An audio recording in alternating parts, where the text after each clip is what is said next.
Hello dear students, Namaste and welcome to you all to the compulsory English class of grade 10.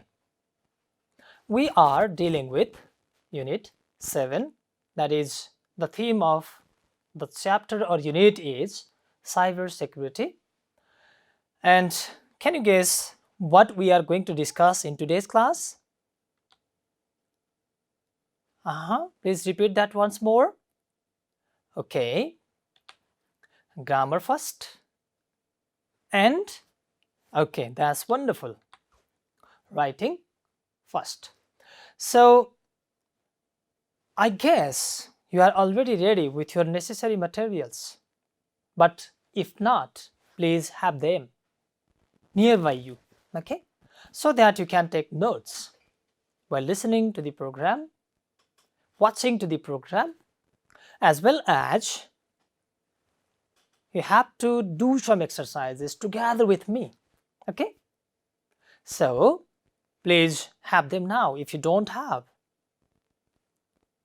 Are you ready now?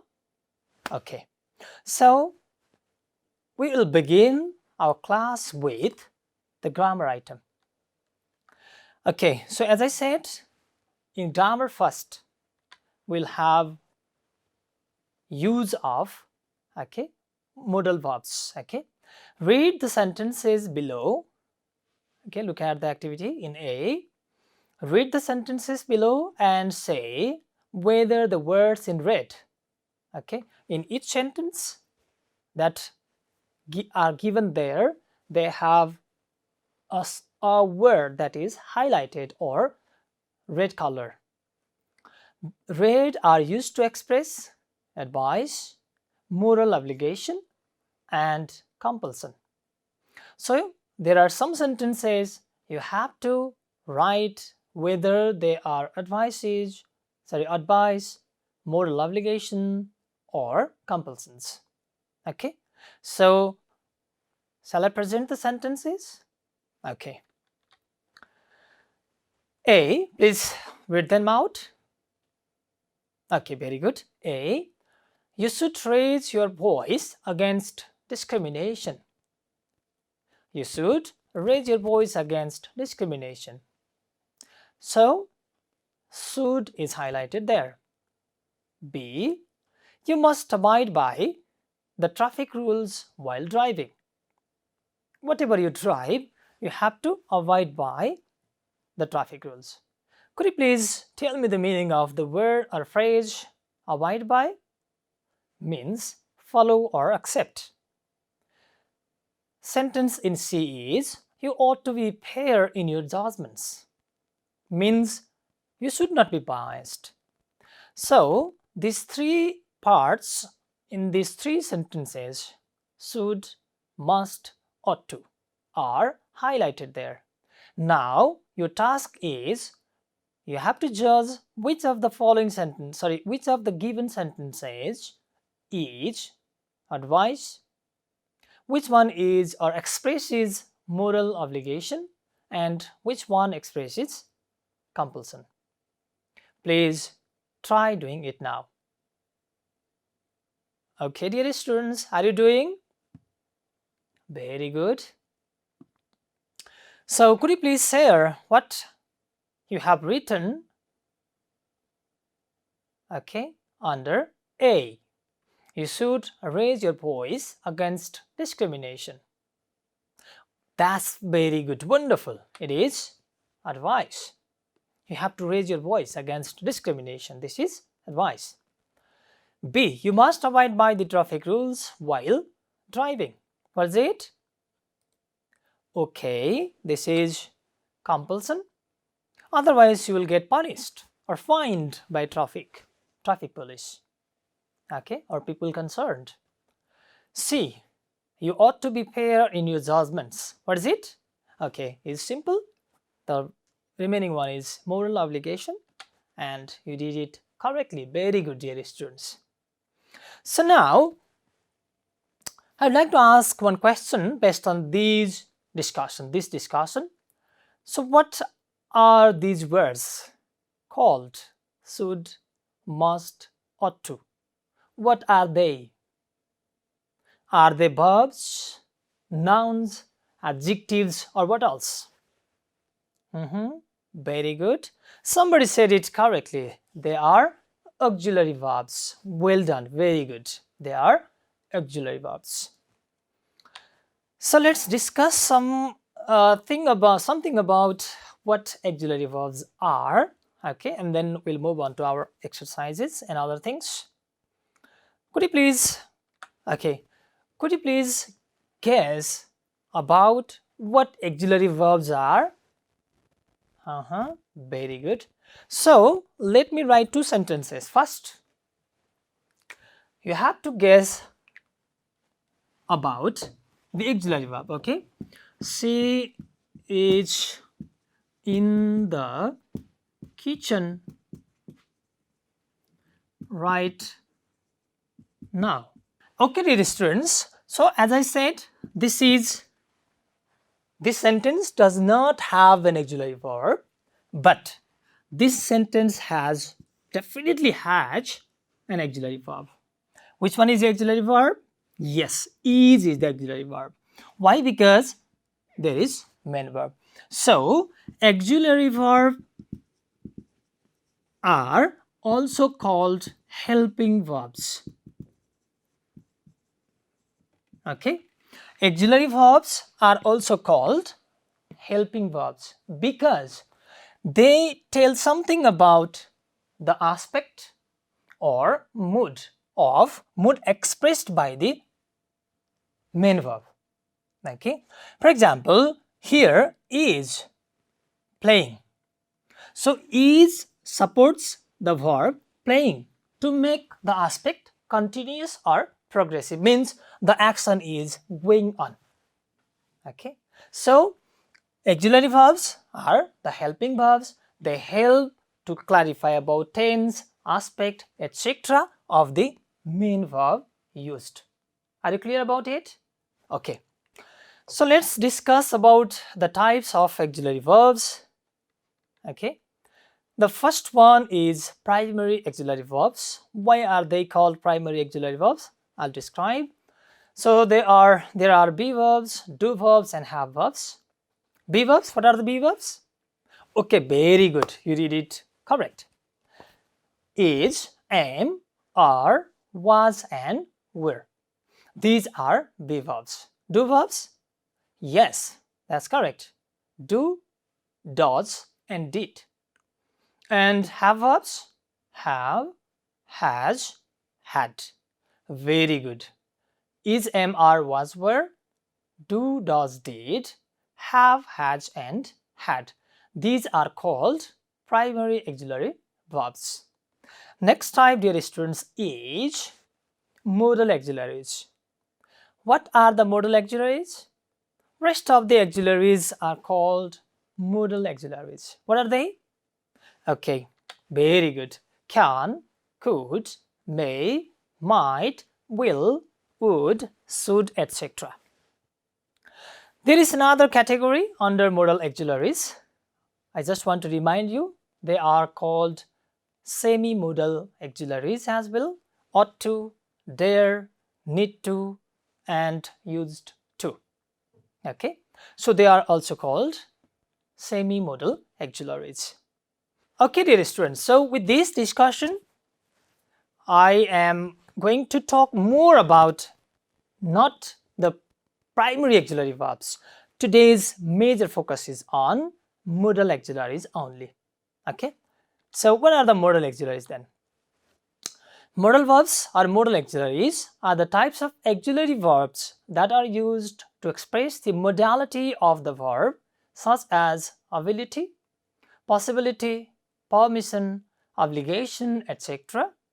They can express different meanings of the same main verb. You can use the main verb, same main verb, but if you change the modal verbs or modal auxiliary verbs, the meaning changes. Let's see some examples. For example, you may come. What is the modal verb? Yes, may. It expresses possibility. You must come. Okay, so in place of may, if you use must, it becomes a necessity. You should come.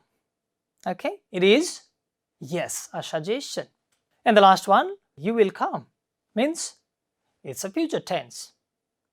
So look, if you change the modal auxiliaries, the meaning of the entire proposition or statement changes. Okay, so this is called different meanings of the modality of the verbs. So let's see some other examples. John can skate backwards. Which one is the modal verb? Yes, can. Next, Asim must have gone to attend a party. What is the modal auxiliary? Okay, must is there as modal auxiliary. So I have presented it because I want to make you clear one thing, that is, modal verbs are followed by either the participle form of the verb or the infinitive forms without to. For example, can always takes a verb in its base form.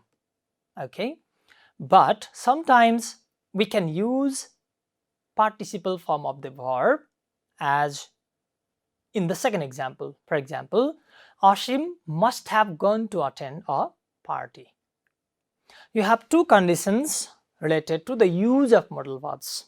One, modal verb plus base form. Okay, I can draw pictures. Okay, can draw. I can draw pictures. Can followed by draw, base form of the verb. Okay, next possibility is I could have drawn. I could have drawn beautiful pictures. Okay, so here can or could followed by have plus past participle form of the verb. Did I make it clear? One, base form, so modal plus have plus past participle. Okay, so these are the two conditions, A and B. Did you get my idea? Okay, dear students, let's see some other examples. First sentence is, she can stay alone at home. Next sentence, we can stay late at night. Next example is, they can speak English well. So what are the subjects in these three sentences? Very good. She, we, and they. And these subjects are followed by modal auxiliaries. Okay, a single modal auxiliary, that is can. So whatever the subjects may be, the modal auxiliary remains same. Meaning, modal verbs do not get conjugated by person. Meaning, I mean to say, conjugated means change according to the placement of this object. For example, I'll give you one example. I have got some problems. Okay, so what is the subject in this particular sentence? Yes, I is the subject, and auxiliary verb, yes, have is there because got is there as the main verb. Next sentence, she has got some problems. Okay, could you suggest a next sentence like this with the substitution or change in the subject? Okay, very good. If you place they, what happens? They have got some problems. Look at the placement of have verbs. Has, again have. Meaning, So these are the subjects. We change the position of primary auxiliary verbs, do verbs, have verbs and be verbs according to the subjects. But with modal auxiliaries, we don't need to change. Okay, whatever the subjects may be, the auxiliary verb remains same. For example, I can speak French. Okay, she can speak French. Mina can speak French. So whatever the subject may be, the auxiliary verb or modal auxiliaries remain same. Did I make it clear? Okay. Okay, dear students, let's see the uses of the three modal auxiliaries that we have to practice. Okay. What are they? Should, must and ought to. We are going to discuss these three only in today's class. Okay. Please find out more information and examples related to modal auxiliaries yourself. Let's see the first one, should. First example is, you should try these new batteries. Mangal should go home early. You should see the new James Bond movie. It's great. Okay, dear students, let's see how they are used or for what purpose should is used. Could you please make a guess? Okay, very good. So, should is used to give suggestion. For example, this is suggestion. You should try these pair of batteries. Okay, these batteries. Or sometimes you can use the modal auxiliary verb should to make a recommendation. For example, you can see the last sentence. You should see this new James Bond movie. It's great. This is a recommendation. Let's see next use of ought to. You ought to clean up your room. Look at the mess that is created. Who should do it? You should do it yourself. Okay, you ought to clean up your room. Next example. There ought to be more signs on this road. Traffic signs. I'm always taking a wrong turn. Next example. She's angry with you. You ought to have told her everything before. Okay, so based on this, could you guess the use? Where should we use the auxiliary verb ought to? Yes, to talk about moral obligation or duty, or sometimes you can use it to express regret as well, as in the third sentence or third example. She is angry with you. You ought to have told her everything before. This is an expression of regret about past. Clear? Okay, please make yourself clear about the uses because we are going to practice using them. Okay, the third one is must. And the example sentence first is, all children must bring a packed lunch. All children must bring a packed lunch. Okay. Next sentence. You must go and sleep now. Okay. Next. You must see that movie. It's brilliant. You must be sick. Okay, dear students. So, must is used to express obligation. For example, look at the first sentence.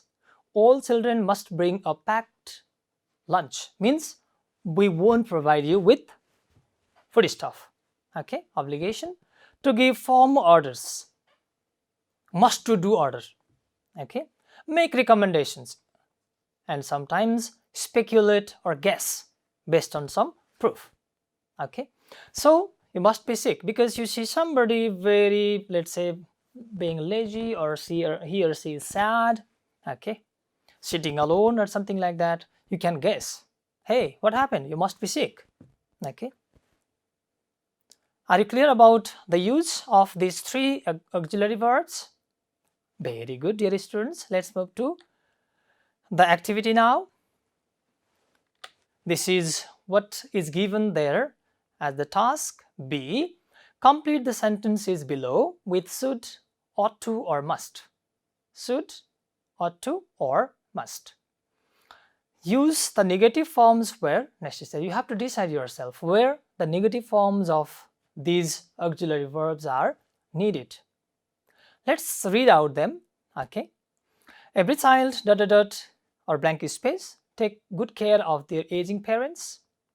If you want to lose weight, you blank space exercise regularly. Someone picked my pocket.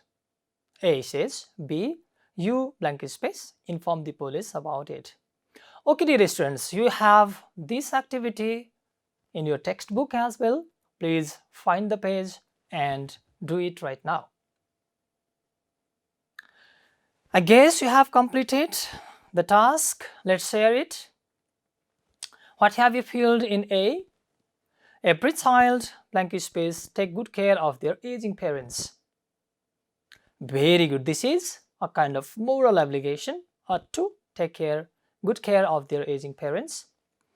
B, if you want to lose weight, you blank space exercise regularly. What have you written there? Okay, very good. That is should. C, there is a short dialogue. A, someone picked my pocket means take money out of your pocket without you notice them. B says you blank space inform the police about it. What have you written? Okay, very good. This is must. Okay, in D, there is again a short dialogue. How was the movie? Says A. And B replies, it was great. You blank space go and say it. What have you filled in? Very good. Again, that's a wonderful answer. It is should. Recommendation. E, we blank space disrespect our nation at any cost. Remember, you have to use negative sometimes. We must disrespect, we should disrespect, or we ought to disrespect. What have you written? Oh yes, negative form should be there. Very good. We must not or mustn't disrespect our nation. Very good. F, you look ill. You blank space see a doctor. What have you written? That's wonderful. You should see a doctor. Good. Good going. G, in order to maintain healthy habits, we blank space go to bed early and get up early in the morning. Again, this is yes, a suggestion. You have to use should. Good. Last one, H. You blank space offend people with your harsh words. Do people become happy with you if you use harsh words? Do you think so? No. If so, we have to use yes again, negative. That is, we must not offend people with our harsh words. Okay, dear students, please note them down. I guess you have done everything correctly. Thank you very much. We have completed the grammar section. Now we'll move on to the writing task, that is writing 2. Let's see, read the following email of invitation. What is it? Email writing. Okay, so this is not a new thing because you have been writing or practicing writing emails from perhaps grade 6 or 7. So I'm not going to talk about much things in detail, okay, because these are the things you have been practicing. Let's see the task. This is your task given there. At the top you can see subject, invitation to the wedding of our brother. So here you can see niti.tapalia@gmail.com. This is the person who has received this email, and there is subject, invitation to the wedding of our brother. Dear Niti, this is what is it called? Yes, this is called salutation. Very good. So it goes like this. Our family has organized a small reception party with our close friends, relatives, and family members to celebrate our elder brother Nirman's wedding. We would like to invite your family, we would like to invite your family to attend the party. We hope that you and your parents will be able to join us to celebrate the function. The party will be held at ABC Party Venue, Dumbre, Tanahu on 21st March at 6 p.m. For your convenience, I have attached the location map herewith.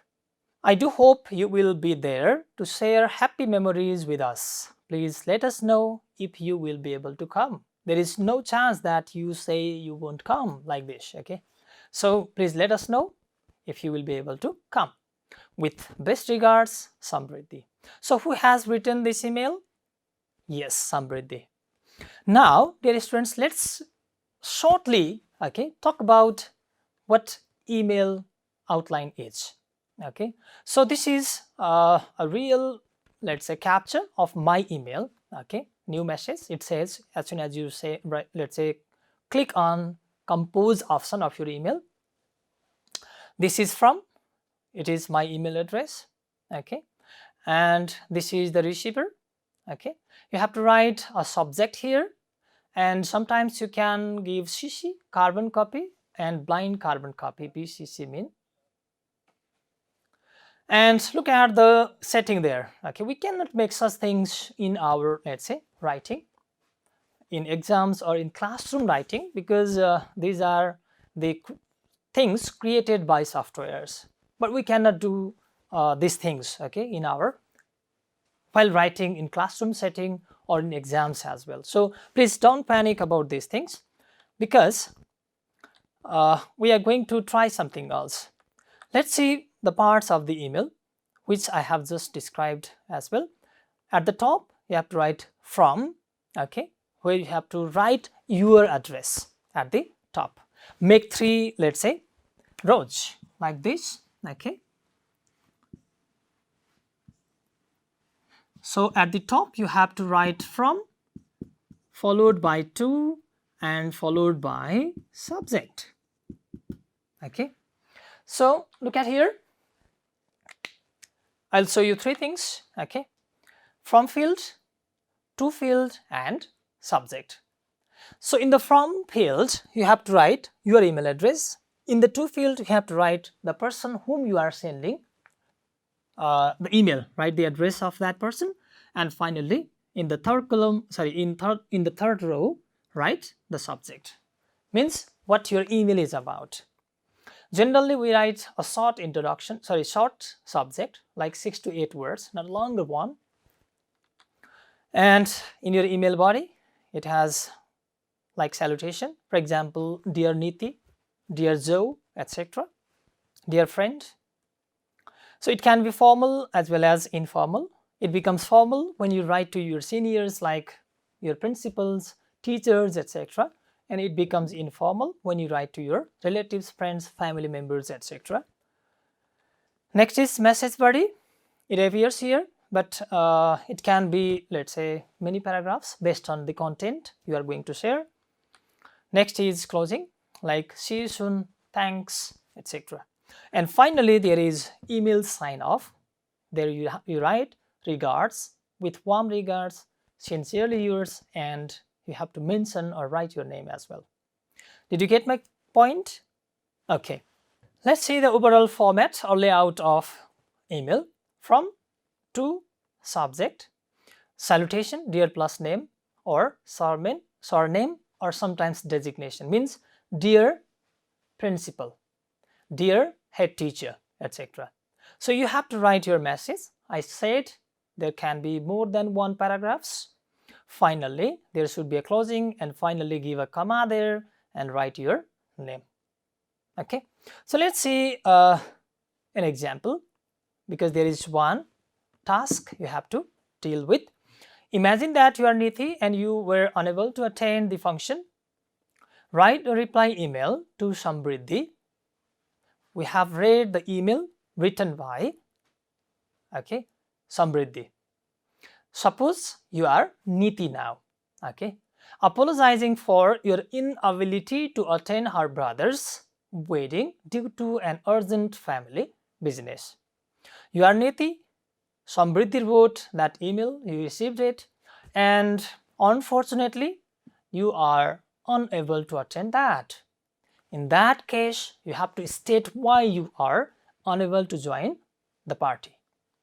So, based on this particular condition, you have to write the email. Okay? Are you ready to write? Please write one now. Okay, dear students, you have to clearly mention or make the format, okay, like this, from Niti Thapalia, because we are now niti@gmail.com, to samriddhi.sakya. You can write add this one as well at gmail.com. So don't give space, okay, while writing email addresses. You have to write like this. Subject: apology for inability to attend the wedding reception. And your email starts with a greeting, salutation, dear Samriddhi. So please read out this yourself. Thank you so much for the invitation to your brother's wedding reception. Unfortunately, we won't be able to attend the ceremony as we have planned to go to India for my mother's treatment. I'm really sorry that I'll miss that special event with you all. Although I wanted to collect wonderful memories with you, I'm quite unfortunate that I won't be able to be a part of it. Please convey my heartfelt congratulations to your brother and your sister-in-law. I hope that the wedding reception will be a grand success. Once again, thank you very much for inviting me to the occasion. Please convey my warm namaste to your parents and love to your younger sister. Now closing, warm regards, and finally write your name, Niti Thapalia. Okay, dear students, please write a similar email and show it to your teacher. I have presented the answer to the question given there, but I have a task for you. Okay, let's look at it. Suppose this is your homework. Suppose one of your friends invited you to his or her birthday party. Okay, write a thank you email for the same. Means you accepted the party, you went there, you enjoyed the party, and you've written home. Now you have to write a thank you email expressing your gratitude. Please write or do the task and show it to your teacher. Are you ready to do that? Good. Okay, dear students, thank you very much. We are at the end of the class. So today we practiced grammar activities. We did some exercises related to the use of modal verbs, as well as we practiced writing email. So I hope you have enjoyed the lesson and it has become fruitful to you all. Thank you very much for your active participation. We'll meet again in the next class. Till then, goodbye and namaste. Keep learning.